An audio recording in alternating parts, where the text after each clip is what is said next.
Morning student. आज हम पढ़ने वाले हैं लेक्चर नंबर 3, ट्रिग्नोमेट्री का लेक्चर नंबर 3। प्रीवियस क्लासेस में हमने बात किया था कि बहुत सारी चीज़ें बात की थी कि राइट एंगल्स का फॉर्मूला क्या होता है। राइट एंगल्स के बाद हमने ट्रिग्नोमेट्री का फॉर्म पढ़ा था और साथ ही साथ पढ़ा था ट्रिग्नोमेट्री का रेशियो और इन्वर्स पढ़ा था कि किसका उल्टा क्या होता है, मतलब किसकी वैल्यू का अगर पता रहे तो हमें कौन सी वैल्यू को पता चल जाएगा, कौन सी वैल्यू का पता चल जाएगा।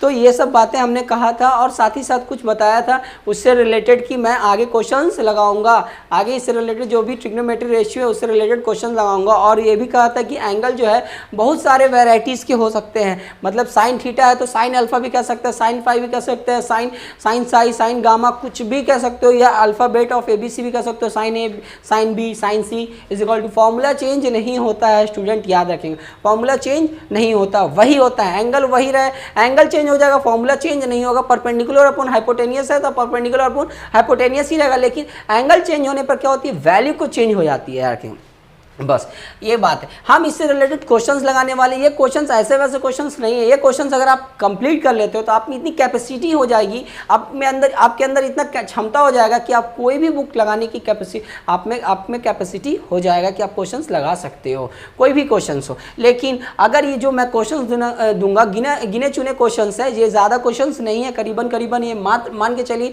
5 या 10 क्वेश्चंस मैं दूंगा गिने चुने, लेकिन इस क्वेश्चन में हर एक क्वेश्चन में कंसेप्ट है, हर एक क्वेश्चन में कंसेप्ट है। इस बेसिस पे अगर मैं इतना थ्योरी मैंने जितना अभी तक दिया लेक्चर 1 लेक्चर 2 में, और जो भी क्वेश्चंस मैं अभी लगा रहा हूँ उस पे और उसकी कंसेप्ट क्लियर कर रहा हूँ, इतना कर लोगे तो चैप्टर 8 का एक्सरसाइज 8.1 इजी वे में, कोई सा बुक हो, कोई सा ही प्रकाशन, कोई सा ही पब्लिकेशन का, RD शर्मा, RS अग्रवाल, लालजी प्रसाद, या आपको NCERT कोई भी बुक हो, आपको क्वेश्चन बना सकते हो। एंट्रेंस का एग्जाम का ले सकते हो, कॉम्पिटिटिव एग्जाम का, ये आप क्वेश्चंस बना सकते हो। आप में इतनी कैपेसिटी होगी स्टूडेंट, याद रखेंगे, इतनी कैपेसिटी होगी, इतना मुझे पता है। इतने क्वेश्चंस को अगर जो क्वेश्चन, क्योंकि हर क्वेश्चंस में हर एक कंसेप्ट देता हूँ, हर एक क्वेश्चंस में अलग अलग कंसेप्ट होंगे स्टूडेंट, याद रखेंगे, कैसे ध्यान देंगे।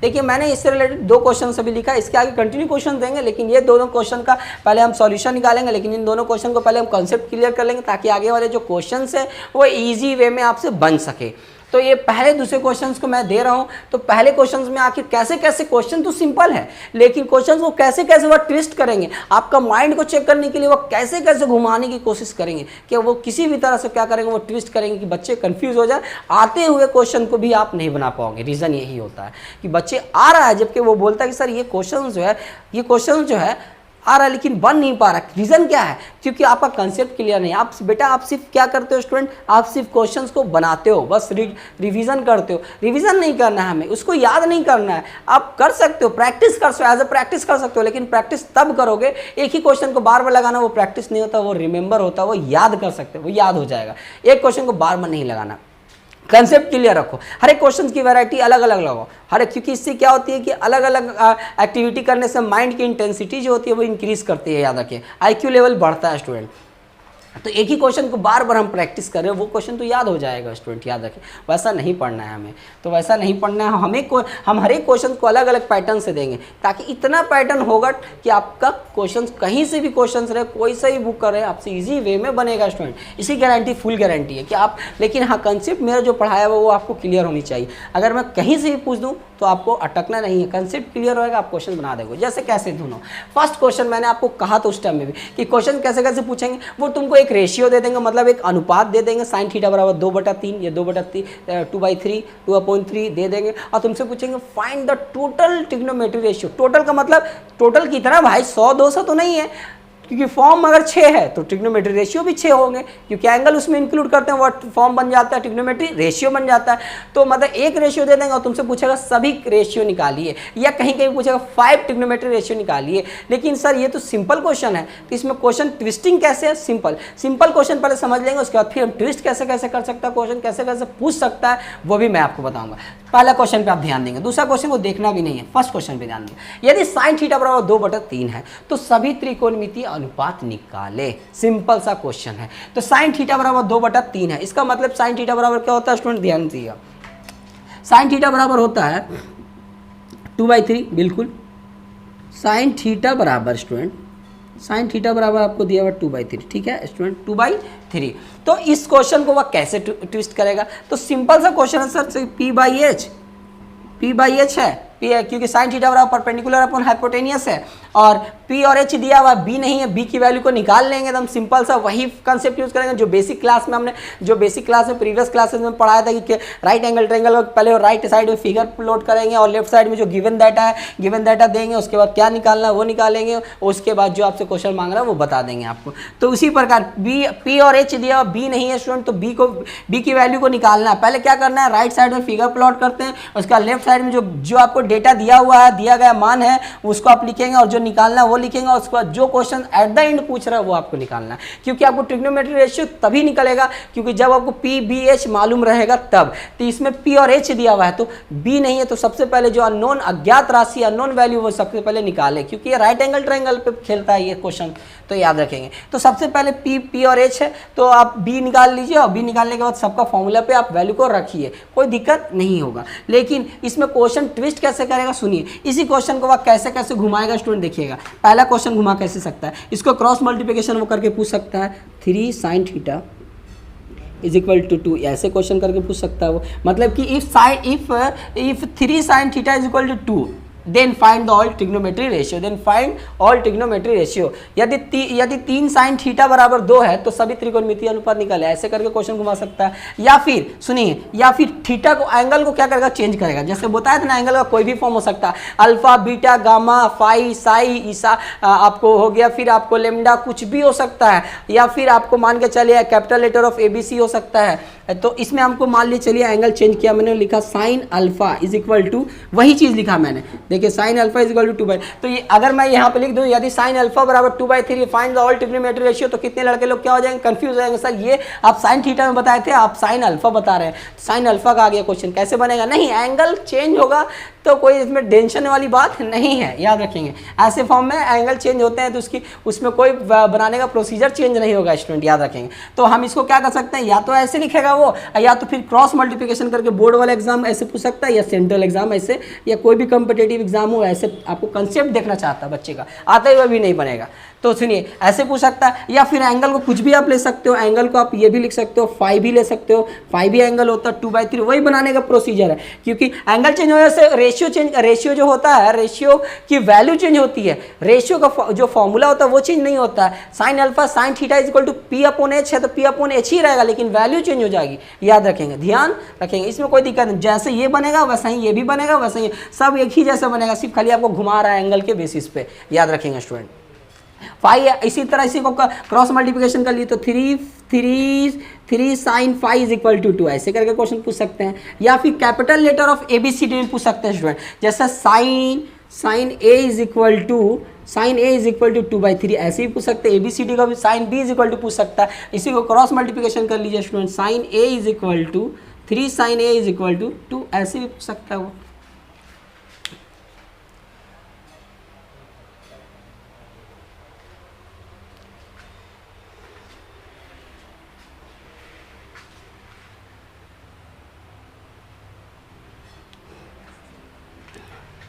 इस तरह से वो क्वेश्चन पूछेंगे, इस तरह से आप लगा सकते हैं। ABC मतलब कह सकता है, यदि साइन थीटा बराबर 2/3 है तो आपको ऐसे भी लिख सकता है स्टूडेंट कि आप क्रॉस मल्टीप्लिकेशन करके ऐसे करके ये इस लिखावट को ऐसे भी लिख सकता है वो, घुमाने के पर्पज से। इस लिखावट को एंगल चेंज करके ऐसे भी लिख सकता है, ऐसे भी लिख सकता है। इस लिखावट को बनाने का तरीका वही है, वही प्रोसेस है, वही चीज़ है, सिर्फ खाली वह वेराइटीज चेंज कर रही है, रूप चेंज कर रही है, फॉर्म चेंज कर रही है, याद रखें, लेकिन वही तरीका है। कुछ भी अगर मैं बोलूं कि अगर आप दाल चावल रोटी जो भी है वो खा लेते हो सिंपल सा जैसे खाते हो हाथ से, अगर तो आपको बिरयानी मिलेगा या कुछ भी ऐसा मतलब अच्छी चीज़ें मिलेंगी तो क्या उसको कुछ और अंदाज से खाओगे? नहीं ना, खाने का तो वही तरीका, आप तो खाओ अंदाज से खा सकते हो, कोई दिक्कत नहीं, मतलब फॉर्म से अलग चेंज कर सकते हो कि आप भाई स्पून उठा के खा सकते हो या फिर किसी भी चीज़ से आप खा सकते हो, फॉर्म चेंज होगा, लेकिन खाओगे कैसे? अपने मुंह के अंदर ही खाओगे, ऐसा तो नहीं है कि कहीं और से खाओगे, ऐसा कुछ नहीं है ना, तो फिर ध्यान रखेंगे। तो आप ये याद रखेंगे, आप खाओगे वही जो खाने का जगह जिस तरह से वैसे ही खाएंगे ना, तो इसलिए बनाने का वही तरीका, आप भले वो फॉर्म चेंज कर लो, वही चीज़ है, ध्यान रखेंगे, आप बहुत ध्यान से रखें। तो आप sine theta is equal to इस रूप को ऐसे भी लिख सकता है, ऐसे भी लिख सकता है, इस रूप को ऐसे भी लिख सकता है, ऐसे भी लिख सकता है, इस रूप को ऐसे भी लिख सकता है और ऐसे भी लिख सकता है, ABC के फॉर्म में भी लिख सकता है। बनाने का वही तरीका, जो वैल्यू दिया हुआ वो वैल्यू को आप सबसे पहले तो राइट एंगल ट्रायंगल बनाइए, क्योंकि ये सभी खेल राइट एंगल ट्रायंगल में होता है। और उसके बाद जैसे राइट एंगल ट्रायंगल में आप कर लीजिएगा, तो जो वैल्यू अननोन वैल्यू है अननोन वैल्यू को निकालिए, गिवन दैट लिख कर अननोन गिवन दैट दे दीजिएगा 2/3 जो भी है sine theta P upon H, और बी गैप है, पी और एच दिया हुआ, बी गैप है, तो एज वी नो दैट हम बनाएंगे, लेकिन हम समझा रहे हैं एज वी नो दैट, और उसका फॉर्मूला लगाएंगे, उसके बाद जो तुमसे क्वेश्चन पूछ रहा है वो क्वेश्चन को आप अप्लाई करेंगे, उसका फॉर्मूला याद है मुझे, तो इसीलिए ध्यान रखेंगे स्टूडेंट। इसके आगे कंटिन्यू करते हैं स्टूडेंट।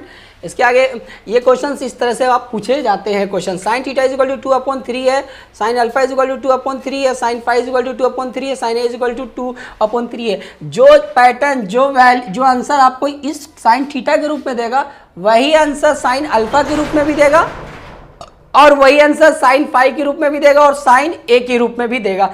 एंगल को चेंज होने से, अगर आप एंगल का फॉर्म चेंज कर रहे हो तो कहने का ये मतलब नहीं है स्टूडेंट कि आप वो बनाने का प्रोसेस गलत ही हो जाएगा, चेंज हो जाएगा, नहीं, बनाने का प्रोसेस भी वही, आंसर भी सेम है, सिर्फ खाली sine theta cos theta tan theta की बात जहाँ कर रहे थे ना, वहाँ क्या हो जाएगा, sine alpha cos alpha value वही, आंसर वही रहेगी, sine alpha cos alpha tan alpha alpha के रूप में बात करेंगे, इसी तरह फाई के रूप में बात करेंगे, एंगल ए के रूप में बात करेंगे, sign A cos A tan ए मतलब कॉसेक ए, इस तरह से बात करेंगे।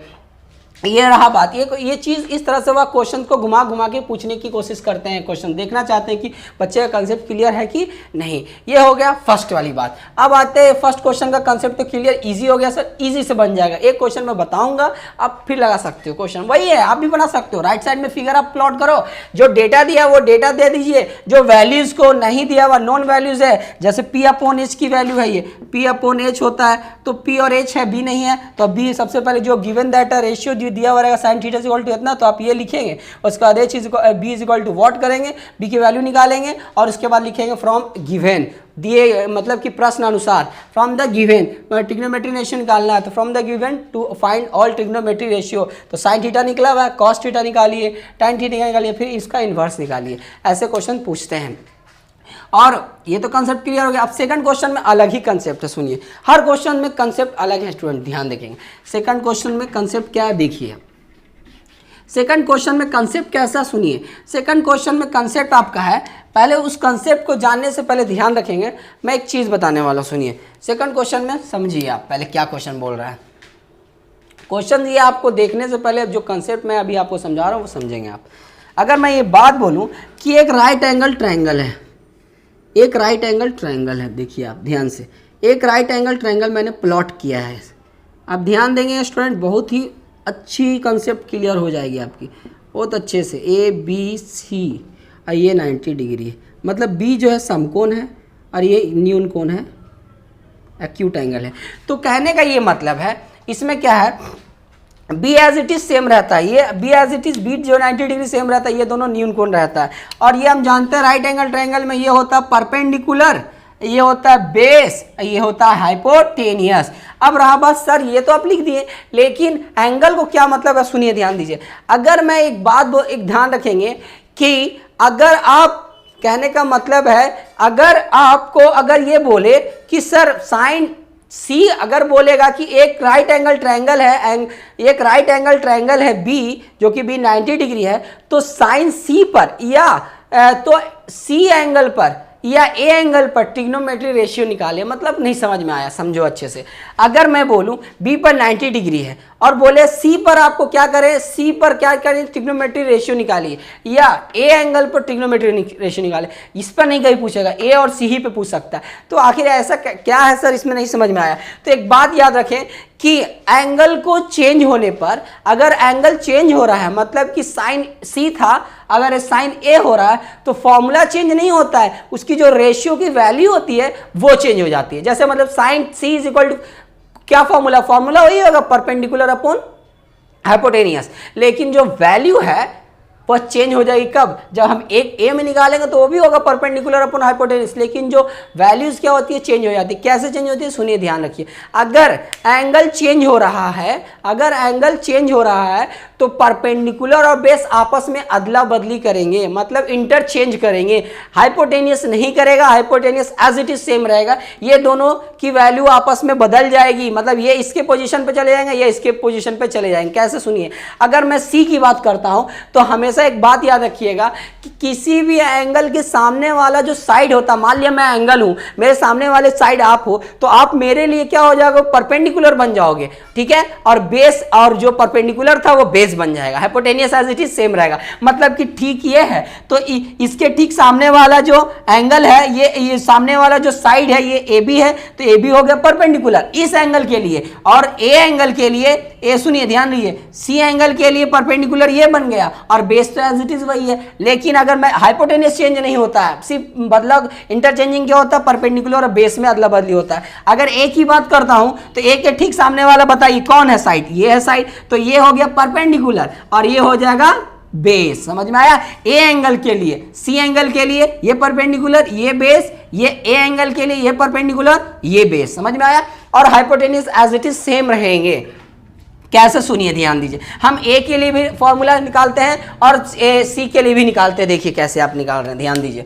पहले आप ध्यान दीजिएगा, ए के लिए बात करते हैं। साइन ए, साइन, चलिए सबसे पहले ए के लिए निकालें, सी के लिए निकालते हैं। Sine C is equal to, C के लिए निकाल लेते हैं सबसे पहले, कि सी के लिए निकालते हैं तो ये परपेंडिकुलर, ये बेस और ये हाइपोटेनियस, ठीक है, ये परपेंडिकुलर, ये बेस और हाइपोटेनियस। तो आप कहने का मतलब sine C is equal to कैसे होगा स्टूडेंट? सुनिए, साइन सी तो sine theta is equal to perpendicular upon hypotenuse होता है, ये हम जानते हैं फॉर्मूला, ठीक है, परपेंडिकुलर अपॉन हाइपोटेनियस। तो सी एंगल के लिए परपेंडिकुलर कौन है? ए बी है, बिल्कुल, A B upon perpendicular upon hypotenuse, hypotenuse क्या है? ए सी, ए सी बिल्कुल सही है सर।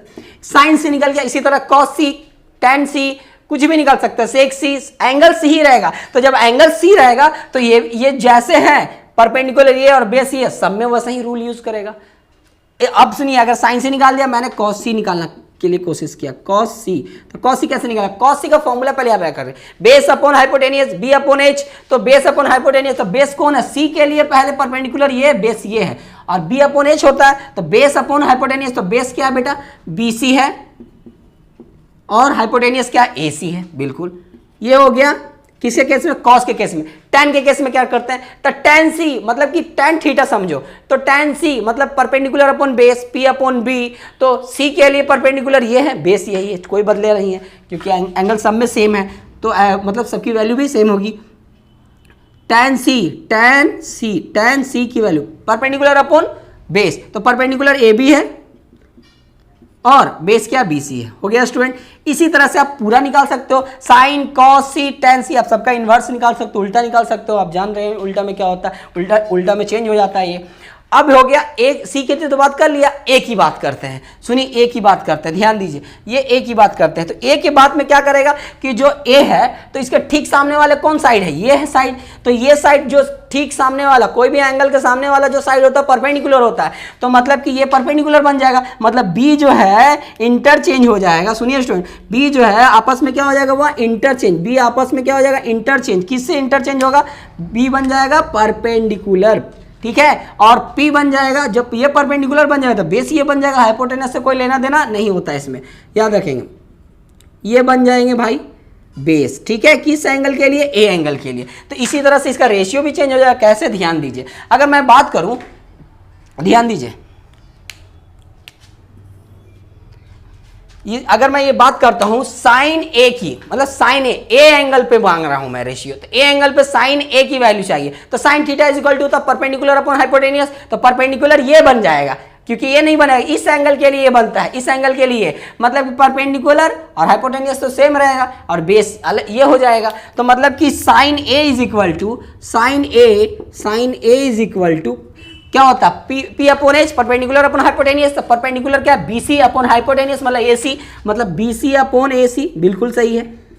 और इसी तरह से साइन ए हो गया cos A, tan A, as it is वही रहेंगे। साइन ए हो गया cos A, cos A is equal to क्या होंगे? कॉस ए मतलब जान रहे cos theta is equal to B upon H, मतलब कि बेस अपॉन हाइपोटेनियस, तो बेस क्या ये होंगे, क्योंकि परपेंडिकुलर ये हो गया सामने वाले जो साइड है, तो मतलब A B, B upon H मतलब कि ए बी अपॉन एच मतलब हाइपोटेनियस मतलब ए सी, बिल्कुल। और इसकी तरह साइन ए हो गया, कॉस ए हो गया, आप टेन ए भी निकाल सकते हैं। टेन ए फॉर्मूला होता है P अपॉन बी, मतलब परपेंडिकुलर अपॉन बेस, तो परपेंडिकुलर कौन है? इस एंगल के लिए साइड ये, इसकी इस एंगल के सामने वाली जो साइड से ये है परपेंडिकुलर और बेस ये है, तो मतलब P अपॉन बी मतलब परपेंडिकुलर अपॉन बेस, तो परपेंडिकुलर क्या है? BC, upon perpendicular upon base, तो बेस की बात कर रहे हैं तो बेस ये हो गया इस एंगल के लिए ए बी, बिल्कुल इसी तरह से आप इन्वर्स भी निकाल सकते हो, इसका उल्टा भी निकाल सकते हो, ठीक है। मतलब इन्वर्स मतलब अगर साइन ए का हो तो कॉसेक ए, तो कॉसेक का मतलब A C upon B C हो जाएगा, इस तरह से ए एंगल के लिए। इसी तरह साइन सी के लिए भी निकाल सकते हो कि sine C is equal to A B upon A C है, तो cosec C is equal to क्या होगा, तो ए सी अपॉन ए बी होगा, ठीक है स्टूडेंट। इस तरीका से हम लोग निकालते हैं। एंगल चेंज होता है तो समझ लीजिए कि जो रेशियो का फॉर्मूला होता है वो चेंज नहीं होता, रेशियो का वैल्यू चेंज हो जाती है, याद रखिए। वही फॉर्मूला है, पी अपॉन एच इसमें भी है, पी अपॉन एच इसमें भी है, लेकिन सी के लिए परपेंडिकुलर ये बन जा रहा है और बेस ये हो रहा है। बेस और परपेंडिकुलर आपस में इंटरचेंज करते हैं किसी भी एंगल पर, याद रखेंगे। Sine C is equal to A B upon A C है, तो देखो sine A is equal to B C upon A C हो गया। देखिए कितना चेंज हो गया, मतलब एंगल चेंज होने पर परपेंडिकुलर और बेस चेंज हो गया। ए सी एज इट इज वही है, दोनों में ए सी है, लेकिन परपेंडिकुलर और बेस आपस में इंटरचेंज हो गए, याद स्टूडेंट। अब हम कंटिन्यू करते हैं स्टूडेंट। इतना तो हमें मालूम चल गया, सब चीज सर क्लियर है। इसमें भी कंसेप्ट क्लियर हो गया, इस क्वेश्चन में भी कंसेप्ट क्लियर हो गया मेरा। अब हम क्वेश्चंस को लगाते हैं। अगर इतना कंसेप्ट क्लियर हो गया तो पूरी डेडिकेशन से आपसे क्वेश्चन सोल्व होगा, ये गारंटी है 100%। 100% का मतलब मैथ में 100% इसलिए बोला जाता है, मैथ ही एक ऐसा सब्जेक्ट होता है स्टूडेंट, क्योंकि आप उसमें 100 आउट ऑफ 100 आप निकाल सकते हो, 100 आउट ऑफ 100 मार्क्स को गेन कर सकते हो स्टूडेंट। ये मैथ है, मैथ एक ऐसा न्यूमेरिकल सब्जेक्ट होता है कि जिसमें आप 100 आउट ऑफ 100 ले सकते हो किसी भी टीचर से। तो इसलिए 100% डेडिकेशन है, आप खाली कंसेप्ट क्लियर रखें। अब बनाने का याद रखेंगे स्टूडेंट, कभी भी आखिर सब बोलता सर मेरा नंबर क्यों कम आया, सर क्या वजह, मैं तो सही लिखा सर। नहीं बेटा, आप पढ़ना ही नहीं होता है बेटा, हर चीज़ पढ़ाई नहीं होती है। आप कंसेप्ट क्लियर है, सब चीज़ क्लियर। आपका हैंड राइटिंग गलत है, आपका हैंड राइटिंग थोड़ा नहीं है। आप किसी को दूसरे का, आप किसी को अपने, आप किसी का, आप जो है अपना एक्सप्रेशन जो किसी को शो नहीं कर पा रहे हो, सिर्फ शो ही नहीं करोगे तो जाहिर सी बात है वो क्या जानेगा तुम अच्छे हो बुरे हो, तो तुम्हें नहीं जानता ना। क्या मैं तो नहीं, मुझे तो कोई नहीं जानता ना कि हाँ मैं एक टीचर हूँ, क्या मेरे सर पे तो कोई लिखा हुआ तो नहीं है ना, कोई अब टैग लगा के तो घूमता नहीं है। वो क्या उसकी एक्सप्रेशन बताती है, उसकी लैंग्वेज, उसकी स्किल बताती है, जो भी चीज़ है उसकी वॉइस की फ्रिक्वेंसी है वो बताती है, उसका कंसेप्ट बताता है, उसके बात करने का तरीका बताता है। तो इसी तरह बनाइएगा जब भी क्वेश्चन है स्टूडेंट, तो आप एक प्रोसीजर को अप्लाई कीजिएगा। जो प्रोसेस होता है, जो प्रोसीजर है, सबसे पहले राइट साइड में फिगर, अगर फिगर नहीं है तो फिगर बनाने की कोशिश करें आप अपने माइंड से, तभी वो समझेगा कि बच्चा अपने कंसेप्ट से बनाया है, वो समझाने की कोशिश कर रहा है फिगर के माध्यम से, with the help of figure के माध्यम से वो समझाने की कोशिश कर रहा है। ध्यान रखेंगे स्टूडेंट। मैं ऐसी बातें जो है बहुत सारे, हम एक ऐसा लेक्चर लेंगे जिस पे आपको पूरी चीज़ बताएंगे। जब हम अच्छे से कंप्लीट कर लेंगे तो बताया जाएगा कि एग्जाम में कैसे लिखा जाता है, कैसे हर चीज़, हर पॉइंट्स को हम पकड़ेंगे, हर पॉइंट्स को हम समझाएंगे। तो हम ये क्वेश्चन का दोनों का कंसेप्ट क्लियर कर दें। ये दोनों अगर कंसेप्ट क्लियर हो जाएगा तो आगे वाले जो क्वेश्चन है वो आपको ईजी हो जाएंगे। अब बहुत अच्छे क्वेश्चन है, क्वेश्चन बनाने में आपको बहुत मजा आएगा। तो देखिए, ध्यान रखेंगे, आप क्वेश्चन बोलेंगे कि हाँ क्वेश्चन में वेटेज है, आप ये क्वेश्चन बनाओगे तो क्वेश्चन बनने की क्षमता रखती है। एक क्वेश्चन 5 क्वेश्चन के बराबर होते हैं, मैंने आपको शुरू में बताया था। ये क्वेश्चन मैंने समझा दिया, ये क्वेश्चन समझा दिया। अब करते हैं बनाने का तरीका क्या, सुनिए। ये क्वेश्चन को मैं सोल्व कर रहा हूँ स्टूडेंट, और ये क्वेश्चन को आप सबसे पहले नोट डाउन कर ले, स्क्रीनशॉट ले ले, क्योंकि मैं मिटा दूंगा तो फिर मैं क्वेश्चन दोबारा लिखूंगा नहीं, मैं डायरेक्ट सोल्व करूंगा। क्वेश्चन नंबर फर्स्ट और क्वेश्चन नंबर सेकंड। तो फर्स्ट क्वेश्चन ये है स्टूडेंट, सेकंड क्वेश्चन को मैं मिटा रहा हूँ, रब कर रहा हूँ, तो आप स्क्रीनशॉट जल्दी से जल्दी नोट डाउन कर लें स्टूडेंट। एंगल चेंज होता है तो उसका फॉर्मूला चेंज नहीं होता, रेशियो की वैल्यू चेंज होती है, याद रखें।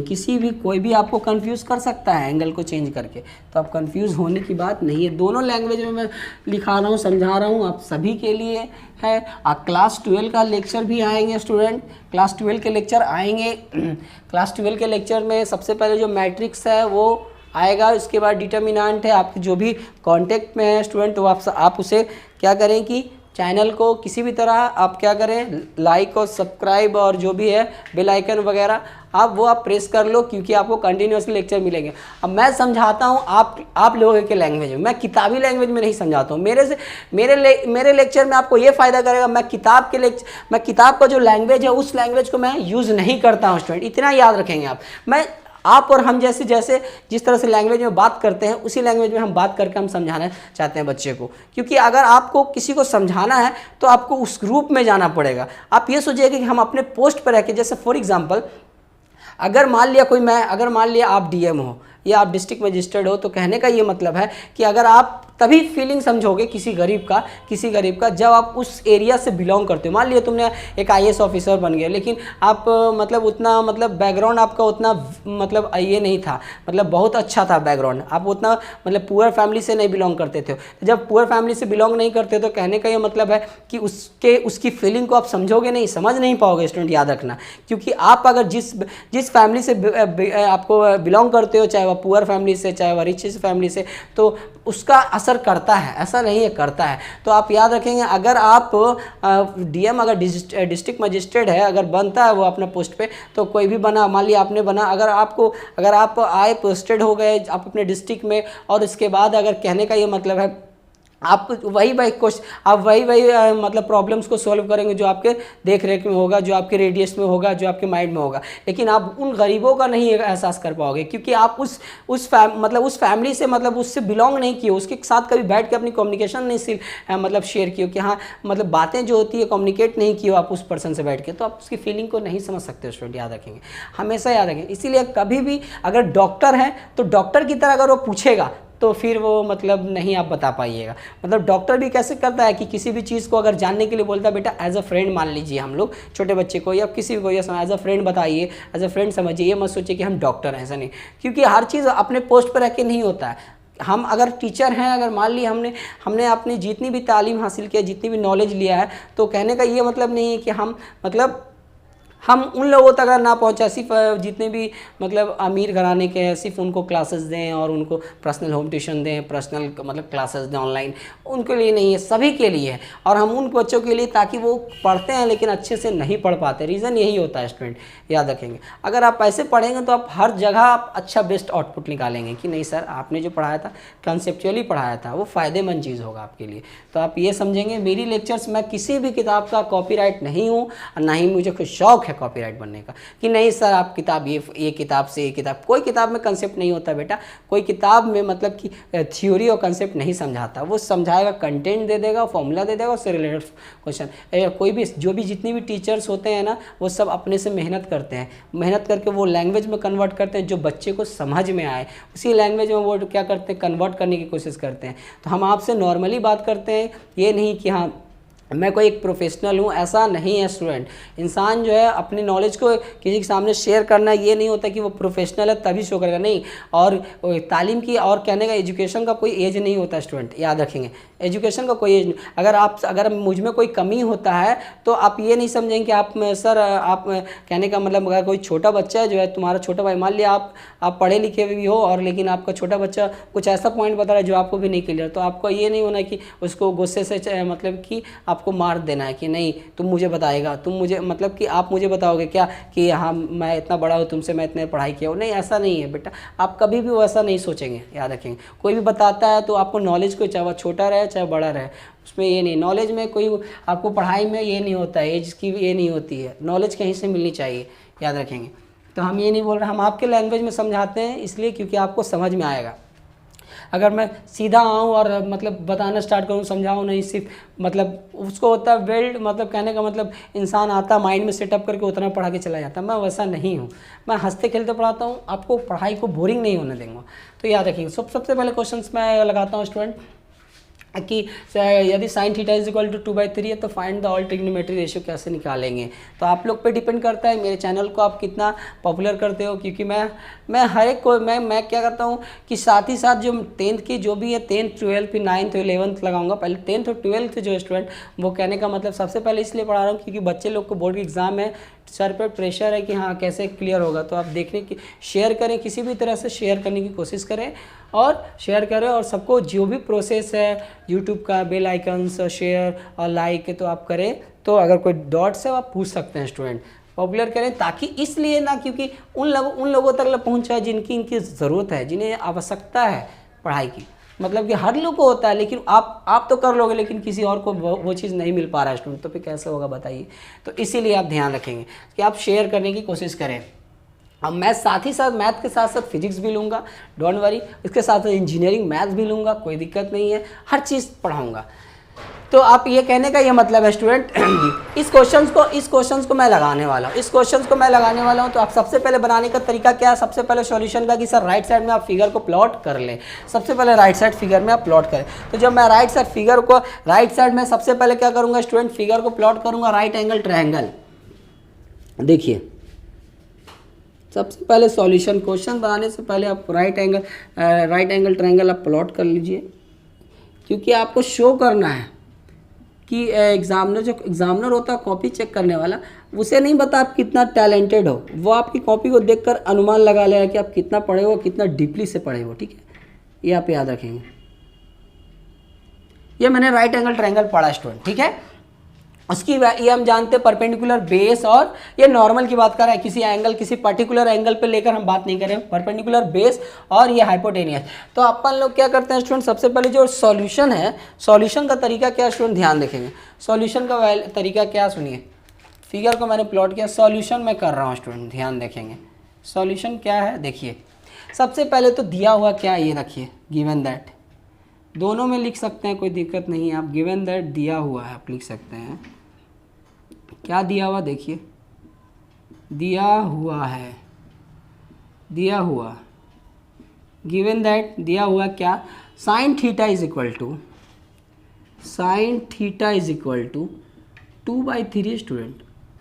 Sign theta is equal to 2/3 मतलब कि ये जानते हैं कि P/H होता है sine theta, perpendicular upon hypotenuse. तो P तो ये हो गया स्टूडेंट 2 सेंटीमीटर। ठीक है, यूनिट कुछ भी ले सकते हो आप, सेंटीमीटर इसमें लिखा हुआ नहीं, लेकिन आप लिख दो ये 2, और H कितना है स्टूडेंट 3 है, तो 3। ठीक है, आप ये यूनिट ले सकते हो कुछ भी, यूनिट सेम ले लें। मान लिया मैंने यूनिट लिया सेंटीमीटर, ये भी सेंटीमीटर, ये भी सेंटीमीटर। ठीक है student, sine theta equal to 2/3 P/H है। तो आप वैल्यू जो निकला है वो वैल्यूज़ को आप क्या करें, लिख लें कि sir P is equal to हो गया मेरा यहाँ पे 2 हो गया, और H इज इक्वल टू हमारा 3 हो गया। तो क्या निकालना है student, B is equal to what करेंगे। B इज इक्वल टू क्या करेंगे student, what. B is equal to क्या करेंगे स्टूडेंट, वॉट। तो B इज इक्वल टू जब वॉट करेंगे तो कहने का ये मतलब है स्टूडेंट, इसके आगे कंटिन्यू करते हैं स्टूडेंट। B की वैल्यू जो है B is equal to what है। अब हम चलेंगे क्या कि देखते हैं कि हमें जो जो डेटा दिया हुआ वो तो मैंने लिख दिया। अब इसके आगे कंटिन्यू करते हैं कि अकॉर्डिंग सिंस क्या हम जानते हैं, पहले तो जो अननोन वैल्यूज़ है वो अननोन वैल्यूज़ को आप सबसे पहले निकालना है, ये दिमाग में है पहले मेरे। तो सबसे पहले लिखेंगे क्या, सिंस, चूँकि आप हिंदी इंग्लिश दोनों में लिख सकते हैं, सिंस वी नो दैट, चूँकि हम जानते हैं, क्या जानते हैं, तो B is equal to, since B is equal to under root क्या होता है, H² माइनस P², ये होता है। कैसे आया, तो आप यहाँ पर लिख सकते हैं कर्ली ब्रैकेट यूज करके, by right angle triangle,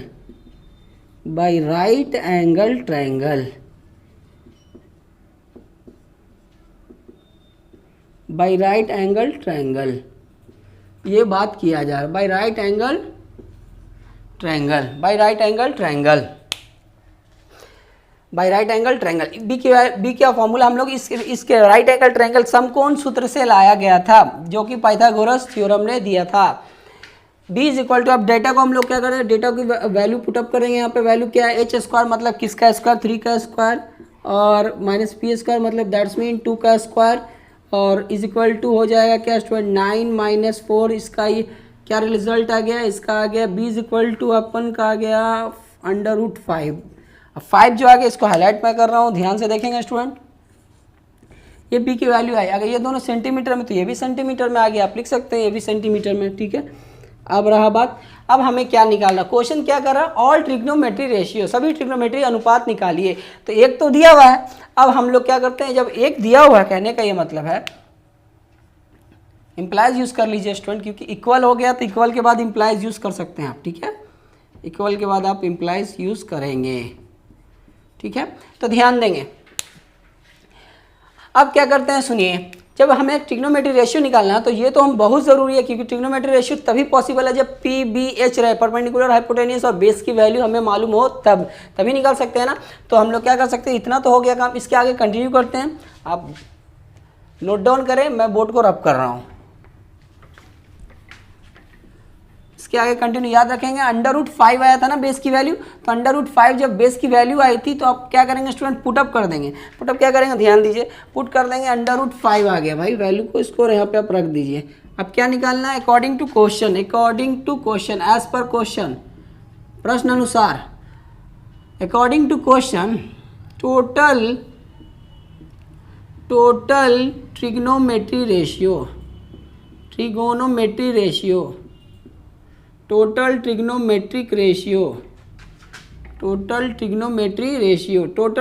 ratio कैसे, ध्यान दीजिए। टोटल ट्रिग्नोमेट्री रेशियो में सबसे फर्स्ट रेशियो आ गया हम लोग जो दिया हुआ था साइन थीटा तो क्वेश्चन ही दिया हुआ 2/3, तो चलिए कोई बात नहीं, हो गया। सेकंड जो हमारा ट्रिग्नोमेट्री रेशियो साइन थीटा का क्या है, कॉस थीटा B/H होता है, बेस अपॉन हाइपोटेनियस होता है, तो बेस की वैल्यू हम लोग निकाल लिया है स्टूडेंट √5, और बेस अपॉन हाइपोटेनियस मतलब कहने का मतलब कि बेस अपॉन हाइपोटेनियस, बेस की वैल्यू √5 है, हाइपोटेनियस की 3 सेंटीमीटर है, तो ये हो गया, ये भी सेंटीमीटर में। बेस अपॉन हाइपोटेनियस मतलब कि बेस के √5/3। याद रखेंगे स्टूडेंट, रेशियो का यूनिट नहीं होता, रेशियो का यूनिट नहीं लिखा जाता, रेशियो जो है यूनिट लेस होता है, कहने का ये मतलब है। क्योंकि सेंटीमीटर अगर आप ऊपर लिखेंगे, सेंटीमीटर नीचे लिखेंगे तो सेंटीमीटर से सेंटीमीटर कैंसिल हो जाएगा। जैसे 2 सेंटीमीटर है और ये अपॉन 3 सेंटीमीटर है, तो ये सेंटी से सेंटीमीटर कैंसिल हो जाएगा। तो रेशियो की कोई भी क्या होती है, यूनिट नहीं रहती, यूनिट लेस रहता है। रेशियो कोई भी है, फिजिक्स में भी आप कोई भी चीज़ का रेशियो अगर निकालते हो तो रेशियो क्या होती है, यूनिट लेस होती है। तो कॉस थीटा की वैल्यू हो गया। इसी तरह से हम लोग थर्ड निकाल रहे हैं, tan theta is equal to base upon क्या P/B होता है स्टूडेंट, तो परपेंडिकुलर अपॉन बेस, तो परपेंडिकुलर अपॉन बेस करने का मतलब कि परपेंडिकुलर क्या है, P इज इक्वल टू 2 है, बेस क्या है √5 है, तो 2/√5 हो गया। अब tan हो गया, उसके बाद हम लोग रिवर्स करते हैं, क्योंकि हम लोग जानते हैं इन्वर्स पढ़ने में क्या, रिवर्स में क्या ट्रिग्नोमेट्री रेशियो जानते हैं, साइन थीटा का इन्वर्स क्या होता है, कॉसेक थीटा। तो कॉसेक थीटा की वैल्यू क्या आएगी, देखिए ध्यान से, cosec theta is equal to, हम लोग P/H जानते थे ना, ये perpendicular upon hypotenuse sine theta का, तो कॉसेक थीटा का H/P हो जाएगा, मतलब 3/2 उल्टा हो जाएगा। फिर इसी तरह 5 क्वेश्चन है, 5 कॉसेक थीटा हो गया, फर्स्ट में पोजीशन पे कौन है, कॉस थीटा का उल्टा क्या होता है, रिवर्स में क्या होता है, सेक थीटा।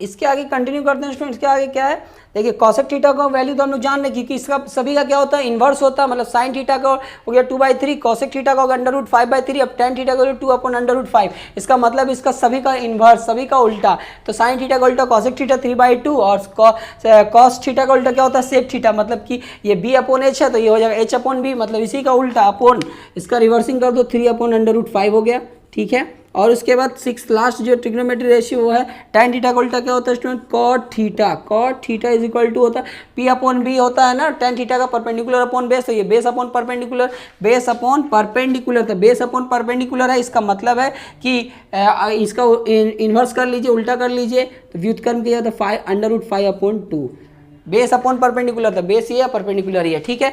अब अगर मैं ये कहूँ कि इसमें याद रखेंगे कि रेशियो का यूनिट नहीं रहता है, ये तो सभी सेंटीमीटर में, लेकिन रेशियो यूनिट में नहीं लिखाते हैं, क्योंकि न्यूमिनेटर और डिनोमिनेटर का जो यूनिट होता है वो कैंसिल हो जाते हैं, यूनिटलेस बन जाते हैं।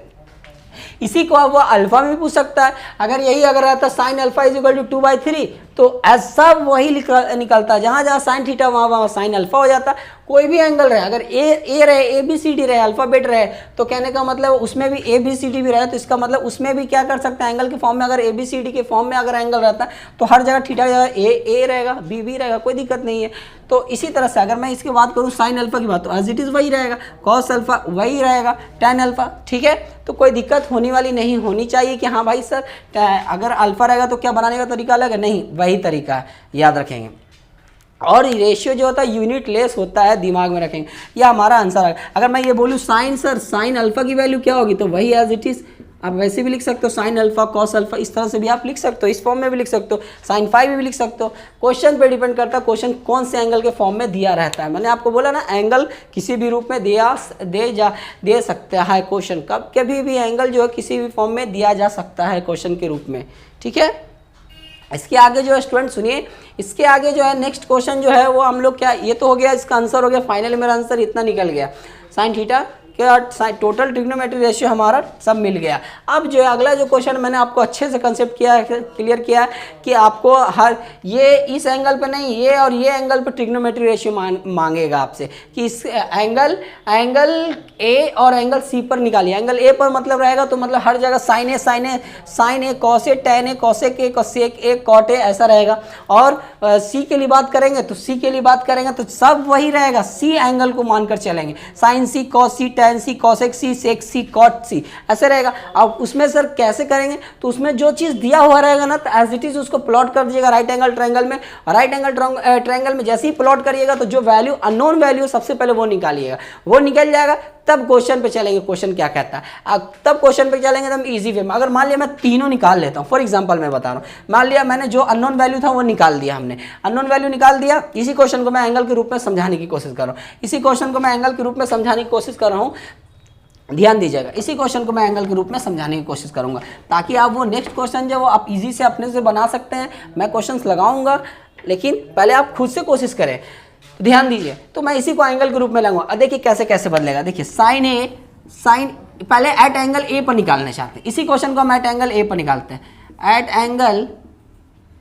एट एंगल ए पर निकालना चाहते हैं इसी क्वेश्चन को, मान लिया वो हो गया, वहाँ तक का सॉल्यूशन हो गया, वो खत्म हो गया। अब आपको मैं इसी क्वेश्चन को एट एंगल ए पर रफली समझा रहा हूँ। तो एट एंगल ए पर तो ये हो गया, ए पर निकालना है तो एट एंगल ए पर निकालना है, तो थीटा ये है, थीटा के सामने वाली भुजाएं जो साइड होती है वो लंब होती है, मतलब परपेंडिकुलर ये है और बेस ये है, परपेंडिकुलर ये है और बेस ये है, बेस ये है और परपेंडिकुलर ये और hypotenuse as it is same रहता है। तो अब सबसे पहले बात करते हैं कि साइन ए की, साइन थीटा वाला फॉर्मूला होता है क्या, P अपॉन एच, इसका मतलब समझ में आ रहा है स्टूडेंट, P अपॉन एच है तो P, तो इसके लिए तो ये P बन गया, इसके लिए P और B ये हो गया, तो और H ये हो गया, तो P अपॉन एच तो मतलब P ये हो गया और H ये अंडर रूट 5 अपॉन 3 ये हो गया साइन ए। इसी तरह से फिर हम लोग निकाल सकते हैं क्या चाहिए स्टूडेंट, कॉस ए। इसी तरह से कॉस ए मतलब कि B upon H, base upon hypotenuse, तो बेस अपॉन हाइपोटेनियस, तो यही एंगल के लिए निकालना है क्यों, तो एज इट इज वे परपेंडिकुलर रहेंगे, बेस रहेंगे, अब बदलते नहीं ना रहेंगे कि हर रेशियो के बदल रहे नहीं।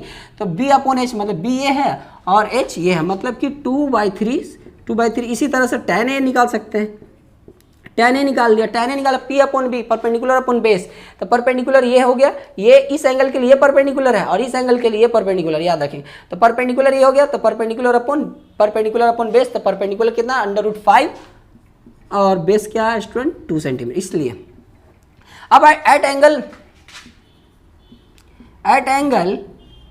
एंगल सी की बात कर रहा हूँ, सी के लिए ये परपेंडिकुलर हो गया, बेस ये हो गया और हाइपोटेन्यूस तो चेंज होता नहीं है। तो इसी तरह से साइन सी की बात करते हैं, परपेंडिकुलर अपॉन हाइपोटेन्यूस, तो परपेंडिकुलर क्या है स्टूडेंट, परपेंडिकुलर ये है आपका, परपेंडिकुलर अपॉन हाइपोटेन्यूस, तो परपेंडिकुलर क्या है, परपेंडिकुलर ये है, परपेंडिकुलर अपॉन हाइपोटेन्यूस 2/3। इसी तरह से साइन सी हो गया कॉस सी, बेस अपॉन हाइपोटेन्यूस, बेस ये हो गया हाइपोटेन्यूस 3, tan सी इसका मतलब है P upon B, perpendicular upon base, तो परपेंडिकुलर ये परपेंडिकुलर इस एंगल के लिए ये हो गया, बेस ये हो गया, परपेंडिकुलर अपॉन बी तो मतलब बेस हो गया, परपेंडिकुलर अपॉन बेस 2/5 सेंटीमीटर तो होगा नहीं क्योंकि यूनिट लेस होता है। तो इस तरह से ऐसे पूछेंगे। नेक्स्ट क्वेश्चन आप करेंगे स्टूडेंट, आपसे गुजारिश है नेक्स्ट क्वेश्चन को आप ट्राई करेंगे।